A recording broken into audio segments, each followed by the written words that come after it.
حضرت علی نے فرمایا تھا حضرت فاطمہ کو دفن کرنے کے بعد لِكُلِّ اجْتِمَاعٍ مِّن خَلِيلَيْنِ فُرْقَةٌ وَكُلَّ الَّذِي قَبْلَ الْمَمَاتِ قَلِيلٌ۔ آج فاطمہ کو دفن کرنے کے بعد مجھ پر یہ بات کھل گئی ہے، کوئی کسی کا ساتھ نہیں دے سکتا، کوئی سدا سلامت نہیں رہ سکتے۔ ایسی حسین جوڑی بھی آج بکھر گئی، ایسا حسین جوڑا کوئی دنیا میں کہاں سے لائے گا، ایسا جمال کوئی کہاں سے لائے گا، ایسی جوڑی کوئی کہاں سے لائے گا۔ علی و فاطمہ کی جوڑی کوئی دکھائے تو صحیح، کوئی نبیوں کے بعد کوئی ایسی جوڑی بنی ہو، لیکن آج یہ جوڑی ٹوٹ گئی۔ 24 سال کی عمر میں فاطمہ جدائی دے گئی، 24 برس کی عمر میں جدائی دے کے جا رہی۔ ہاں لیکن بھائی ان کا تو مرنا بھی زندگی تھا۔ پانی کے لیے اپنی فاطمہ سے فرمایا میرے غسل کا پانی رکھو، فاطمہ نے پانی رکھا، خود غسل فرمایا، پھر اس کے بعد چارپائی کو درمیان میں رکھوایا اور کپڑے پہنے اور فرمایا علی اس وقت کہیں باہر نکلے تھے، فرمایا اب میں مر رہی ہوں، میرا غسل ہو چکا ہے، مجھے دوبارہ غسل نہ دینا، یہی میرا غسل ہے اور علی کو بتا دینا، اور وہ گئی۔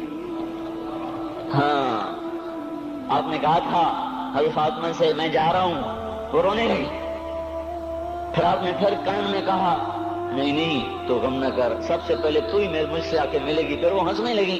حضرت عائشہ رضی اللہ عنہا دیکھ رہی تھی، پہلے روئی پھر ہنسی، تو کہا یہ کیا بات ہوئی؟ کہا مجھے میرے باپ نے کہا میں جا رہا ہوں تو مجھے رونا آیا، تو پھر انہوں نے فرمایا تو غم نہ کر، سب سے پہلے تو ہی مجھ سے آ کے ملے گی، تو پھر میں خوش ہو گئی۔ باپ کے جانے کے صرف 6 مہینے کے بعد ابا سے ملاقات ہو گئی۔ تو حضرت علی فرما رہے ہیں آج دیکھو دیکھو ان افتقادی فاطمہ بعد احمد دلیل علی اللہ یدوم خلیل۔ آؤ آؤ دیکھو دیکھو، میں نے انہی ہاتھوں سے محمد مصطفیٰ کو قبر میں اتارا تھا، آج انہی ہاتھوں سے میں نے فاطمہ کو اتار دیا۔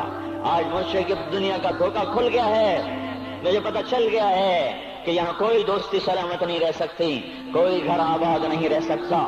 کل بیت وإن طالت سلامتها یوم ستدرکها النکباء والحباب۔ او میرے بھائیو، کوئی گھر کتنا آباد رہے، سلامت رہے، ایک دن آتا ہے کہ مکڑی کے جالوں کے سوا وہاں کچھ نہیں ہوتا، ہواؤں کی سنسناہٹ کے سوا وہاں کچھ نہیں ہوتا۔ اللہ کا واسطہ دیتا ہوں فیصلہ آباد سے دھوکہ نہ کھاؤ، اس کے بازاروں سے دھوکہ نہ کھاؤ، ہوش میں آؤ، ہم غلط جا رہے ہیں۔ اور میرے بھائیو اگر مر کے اللہ کے پاس جانا ہے تو اس زندگی سے واپس آؤ، واپس آؤ، میں اللہ کو اس کے رسول کا واسطہ دیتا ہوں۔ اگر مر کے کہیں اور چلے جانا ہے، اگر مر کے اللہ کے پاس نہیں جانا یا اللہ کے رسول کا سامنا نہیں ہے، جو مرضی کرو، پھر ہم بھی چھوڑیں، اب ہمیں بھی کچھ سمجھاؤ، ہم کیوں بول بول کے گلے کی ایک ایک رگ میں درد اتار بیٹھے، گھر چھوڑ چھوڑ چھوڑ چھوڑ، سارا وجود ہڈیوں میں درد اتر گیا ہے، تو کچھ ہمیں بھی راستہ بتاؤ کہ یہ راستہ ہے، اس پہ موج میلہ بھی ہوگا، اللہ بھی نہیں ملے گا، آؤ ہم سب پھر ہم بھی مل کر تمہارا ساتھ دیں، ہم کیوں ایسے کھاری اٹھائے ہوئے در در کی ٹھوکریں کھاتے پھر رہے ہیں۔ میرے بھائیو، اور اگر ایسا کوئی راستہ نہیں ہے، اور میں بتا رہا ہوں کوئی نہیں ہے، کوئی نہیں ہے، کوئی نہیں ہے، میرے پاس کوئی مضمون نہیں بیان کرنے کو، میں یہ نوجوانوں کو دیکھتا ہوں میرے بندر ٹوٹ جاتے ہیں، میں دیوانہ ہو جاتا ہوں کہ میں ان کے کیسے دلوں میں اتر کر ان کے دلوں کی لگاموں کو اللہ کی طرف پھیر دوں اور اس کے رسول کی طرف پھیر دوں۔ یہ جب گانے بجانے میں ڈوبتے ہیں، جب یہ رقص گاہوں کو چلتے ہیں، جب یہ تاجر غلط تولتے ہیں، اور جب یہ بینک سے قرضے لے کر لمبے لمبے نظام بناتے ہیں، پرائز بانڈ خرید کر دعائیں مانگتے ہیں اللہ میرا بانڈ نکل آئے، او میرا بھائی تجھے کیا ہو گیا؟ تو جوئے پر دعائیں کر رہا ہے کہ یا اللہ میرا بانڈ نکال دے، میں کیسے ہوش میں لاؤں؟ میں تو خود مدہوش ہو چکا ہوں، میں تو صدمے جیسے آدمی کو پاگل کر دیتے ہیں، دیوانہ کر دیتے ہیں۔ وہ دیوانگی کی کیفیت ہے کہ کوئی سنتا ہی نہیں، کوئی مانتا ہی نہیں، 4 دن کے تھوڑی دیر کے لیے ہائے ہائے کرتے ہیں، پھر وہی ڈگر، وہی راہیں، وہی غفلت، وہی صبحیں، وہی شامیں۔ کہاں سے کوئی آئے گا؟ کون سی آواز آئے گی؟ کوئی قیامت کے کڑکا کو سننا چاہتے ہو؟ کیا آسمان کے دھماکے سن کے توبہ کرنا چاہتے ہو؟ کیا آسمان کی بجلیوں کو کوندتا دیکھ کر پھر توبہ کرو گے، یا زمین کے کلیجے کو پھٹتا دیکھ کر پھر توبہ کرو گے، یا سمندر کی بفری موجوں کو چڑھتا دیکھ کر پھر توبہ کرو گے، یا ہواؤں کے جھکڑ بگولوں کو دیکھ کر پھر توبہ کرو گے؟ نہیں نہیں، پھر توبہ کا وقت نکل جاتا ہے، ابھی وقت ہے، ابھی ہم لوٹ آئیں، آ جائیں، قبروں کی وہ سیدگی یاد کرو، قبروں کے اندھیرے یاد کرو۔ اور میں آپ کو سنا رہا تھا، اس قبر نے مجھے روک لیا، اس کی ایک ایک مٹی کے ذرے نے مجھے کہا کچھ ادھر پڑھ لو، یہاں کوئی نہیں آیا۔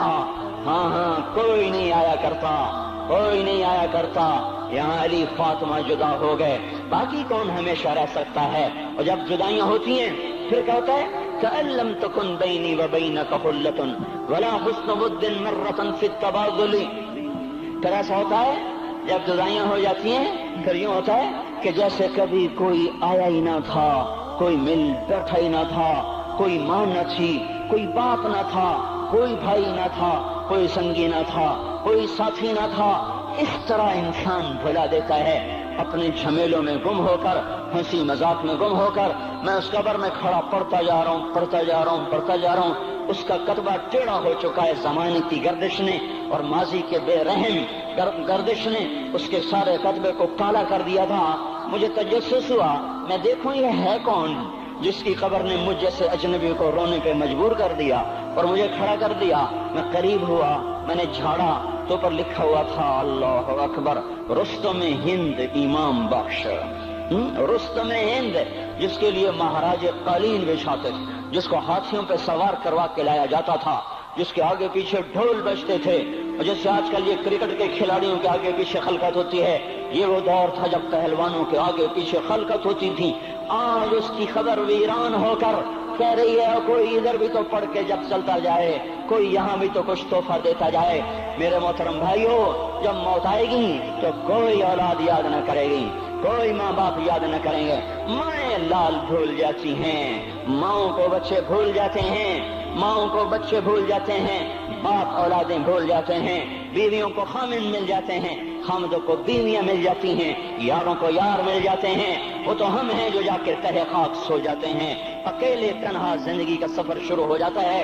علی بن ابی طالب جیسا شاہ سوار، اللہ تعالیٰ کا مکرم محبوب انسان، جس کو اللہ کے نبی نے کہا علی تجھے بشارت ہو، جنت میں تیرا گھر میرے گھر کے سامنے ہوگا، اتنی بڑی بشارت علی تجھے مبارک ہو، جنت میں تیرا گھر میرے گھر کے سامنے ہوگا۔ اتنی بڑی بشارت کا لینے والا، روزانہ کی رات کی فریاد، مجھے تو پتہ نہیں کہ میرا یہ بیان قبول ہے کہ مردود ہے، آپ کو پتہ نہیں آپ کی آمد قبول ہے کہ مردود ہے۔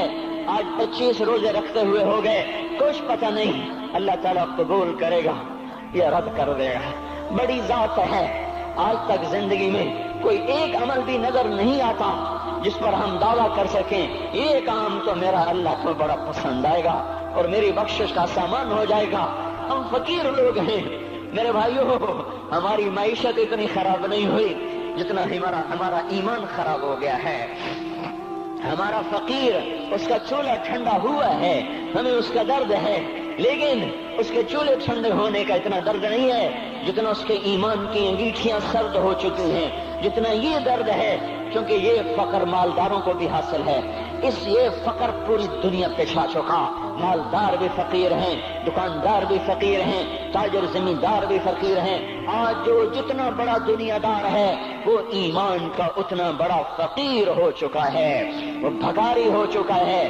کچھ نہیں ہمارے پاس، کوئی دعویٰ نہیں زندگی بھر کے کسی ایک عمل پر، جن کو جنت کے پروانے مل گئے۔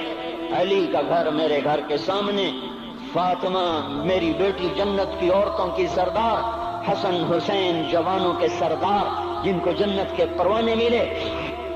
حضرت علی رات کو اٹھ کے رو رہے ہیں، آہن آہ من قلت الذات وبعد السفر ووحشت الطریق، اے میرے مولا مجھے معاف کرنا، میرے پاس عمل کوئی نہیں ہے، اے مولا مجھے معاف کر دے، میرا عمل تھوڑا ہے۔